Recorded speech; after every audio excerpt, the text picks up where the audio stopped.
G'day guys, Joel mate Big J here. Welcome to another edition of Aussie Boxing Talk. And today what we're going to do is go over the upcoming event on Wednesday, June 25th, I believe. Yes, Wednesday, June 25th, up in Cairns at the Cairns Conventional Centre.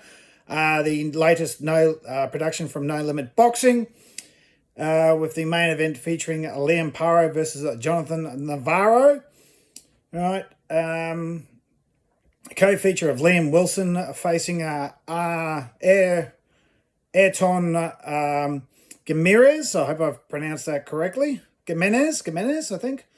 Vegas Larfield's on the card. Kira Rushton, Callum Peters, Aaron Stall, Thomas Weira, and Lapia Rubin. I hope I've pronounced those names correctly. All right, so basically let's get into it. So No Limit show up in Cairns is the first time No Limit's gone that far north. Right. Excuse me. This show was supposed to be 2 weeks ago, but they pushed it back for some reason. I think the reason they pushed it back is they wanted to see what was going to happen with the George Kambosos Jr. Fight. Obviously, George lost to Richardson Hitchens, and the IBF belt will not be returning to Australian hands. Therefore, the massive fight that we wanted between George Kambosos Jr. and Liam Paro for the IBF title will not be seen. And that would have been the first time since January 30th, 2013 that we've seen two Aussie men fight for an IBF title. And actually, funnily enough, interesting fact is that out of the, how many are there? I think 4 or 5 all Aussie world title fights. Actually, I'll count them all. So, Barry Michael versus Lester Ellis, right, was for the IBF Super Feather. Then you've got the two between Mundine and Sam Solomon, which was WBA Super Middleweight. Then you had, I'll count the IBO, because you'll have Gill versus Mundine 1, Gill versus Mundine 2 as IBF. The two biggest female fights of all time in Emily Bridges versus Shannon O'Connell was IBF Bantam.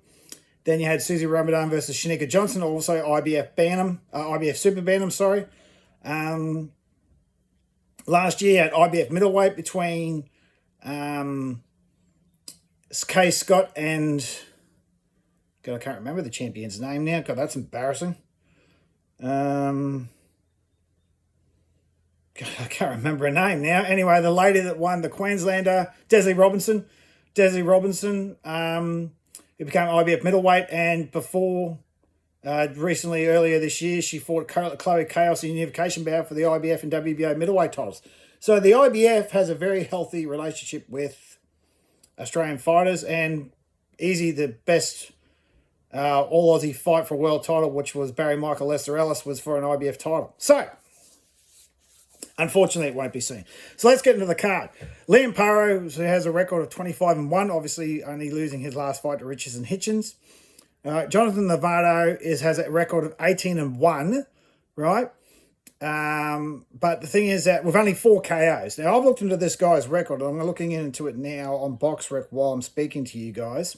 This guy has a record of 18-1, right? With 4 KOs. That's not speaking things, because his 18 wins are guys against negative records, like 20-11, 6-1, 6-5.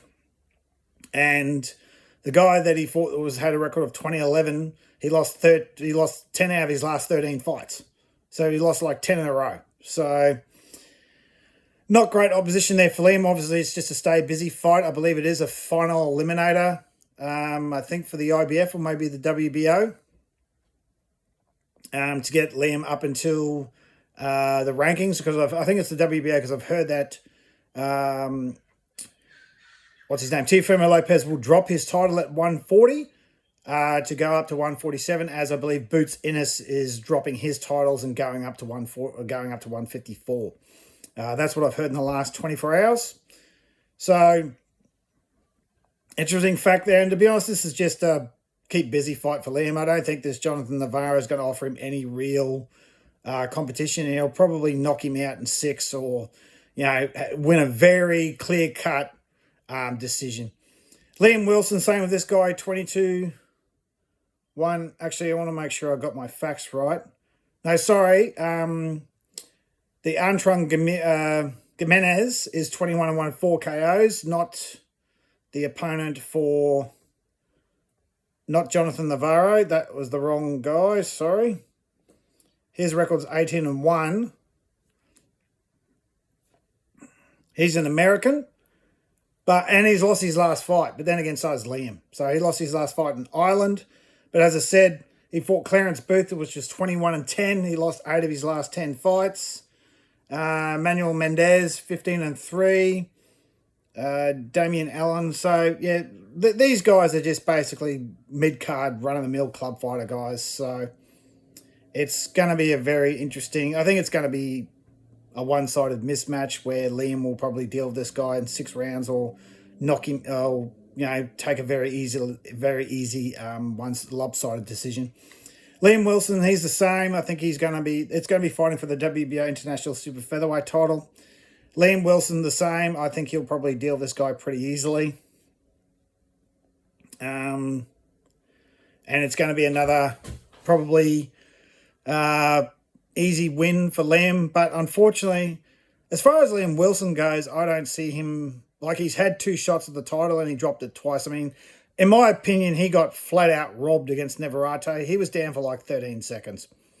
And then he got out and spat the mouth guard out, and then he won the fight. So, but if you do remember correctly, he did hit him while he was down. His glove was on the canvas, and then Liam hit him. So that's an illegal punch. So for all the people saying that, go and watch the tape again. When he knocked him down, Navarrete had his glove on the canvas, and Liam hit him while he was down. So as far as I'm concerned, that's an illegal punch. So he should have got disqualified. So it all equals out in the end. And people like to forget that. I mean, if that was one of our fellas getting hit while his glove was on the canvas, you'd be calling for disqualification. But because it's one of our guys that done it, it's a different story. Oh, he got robbed. No, he didn't. All right, he should have got disqualified. That was an illegal punch. So, Liam Wilson, I don't see him going anywhere. I don't think he'll ever be a world champion. If he does, he'll probably get a vacant belt, maybe an IBO belt somewhere. But his defense is not that great. So, and he proved that when he got knocked out by the Filipino bloke a few years ago. Just cleaned him up. Vegas Laffield, he's fighting Brian Caballeros at featherweight. Yeah, he already dropped that fight to the Chinaman. I don't see him going anywhere. So basically, it's just a run-of-the-mill showcase card. It will be on KO Sports. It's not pay-per-view, nor should it be. What was the last one they had? Sam Goodman's last fight was pay-per-view, but Liam Paro, who's a former world champion, Liam Wilson, who's fought for for 2 world titles, can't get on pay-per-view, but Sam Goodman, who's yet to fight for a world championship, can. I'm not quite sure how that makes sense. I mean, none of these guys are pay-per-view worthy, to be honest, because they just don't sell tickets. I mean, Liam Paro, yeah, he was a world champion. He got the upset of the year last year, in my opinion, but he was champion for 3 seconds. Like, I think he lost it within 4 months, which I hate that when that happens to Australian boxers, because they pull off the big upset and then they lose their title the very next fight. Like George, pull up the massive upset. Lopez got schooled by Haney. Liam pulled up the upset against Matthias and then lost to Hitchison in pretty much a one-sided, lopsided beat. I think it was 7 rounds to 5 or something. So very, very, very disappointing. The one that breaks my heart the most is Sam Solomon.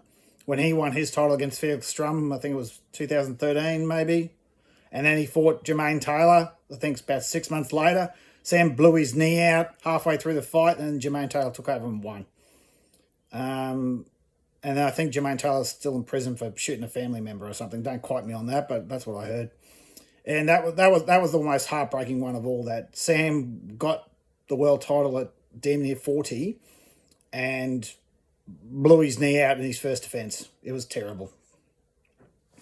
But yeah, so Vegas Laffield, I mean, can he do it? Yeah, probably.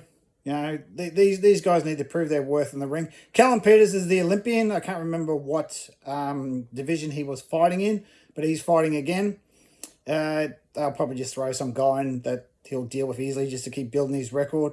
I don't really have a problem with that, but these like, it's good that No Limit are expanding and just getting out of the Sydney market. I mean, they came to Melbourne a couple of years ago for Parker Opaloo. They've gone all over the place. I don't think they've gone to Perth yet, but they're going to far north Queensland, and that's that's actually a pretty good feat. I mean, they do put on good shows. They do get their fighters the opportunities. There's no ifs, buts, or maybes about that. No Limit do get their fighters world title fights. Unfortunately, they just can't seem to win because I think they're 1-16 or something. The only person that's won a world title under the No Limit banner is Tim Zub, and that was against Brian Mendoza for that vacant title. So, no, tell a lie, he defended it because he was already elevated the champion. But, yeah, I mean, it's unfortunate that while No Limit get their fighters every opportunity, their fighters just can't seem to get the job done, which is a bit sad. So, do I think this card is going to put someone on the map? No, I don't think so. I think this is just a showcase card just to keep everyone busy. I don't have a problem with that. I really think that Liam Paro, unfortunately for Liam Paro, even if he fights George now, what's the point? What's the point? You've got a George who is a blown up lightweight, right, and a tiny lightweight, fighting Liam Paro as a former champion. The fight actually means nothing now. There's no title on the line. It'll be, it won't be very significant. There's no build up to it. There's no rivalry between the pair.